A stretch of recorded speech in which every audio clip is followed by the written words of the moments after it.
Pipe Dream by Fritz Leiber. Narrated by Chenevert.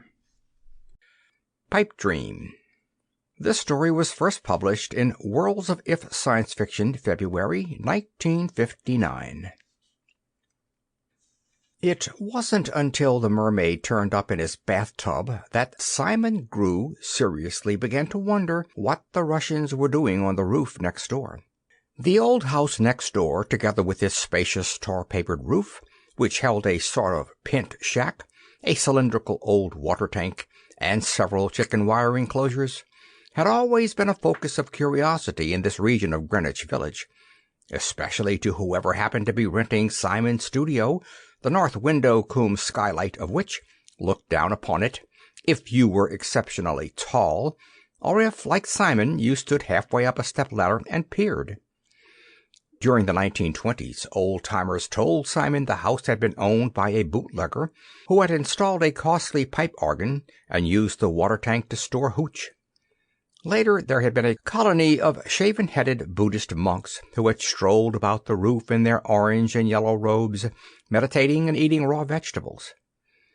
There had followed a commedia dell'arte theatrical group, a fencing salon, a school of the organ — the bootlegger's organ was always one of the prime renting points of the house — an Arabian restaurant, several art schools and silvercraft shops, of course, and an existentialist coffee house. The last occupants had been two bony-cheeked Swedish blondes who sunbathed interminably and had built the chicken wire enclosures to cage a large number of sinister smoke-colored dogs. Simon decided they were breeding werewolves, and one of his most successful abstractions, Grey Hunger, had been painted to the inspiration of an eldritch howling.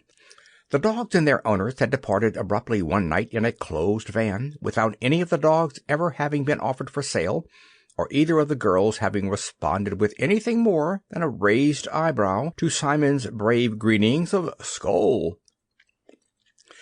The Russians had taken possession about 6 months ago. 4 brothers, apparently, and 1 sister, who never stirred from the house, but could occasionally be seen peering dreamily from a window. A white card with a boldly inked Stulenkov Gorovitch had been thumbtacked to the peeling, green-painted front door.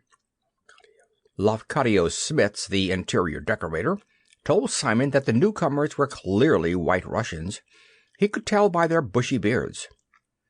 Lester Fliggums maintained that they were Red Russians, passing as white, and talked alarmingly of spying, sabotage. Sample complete. Ready to continue?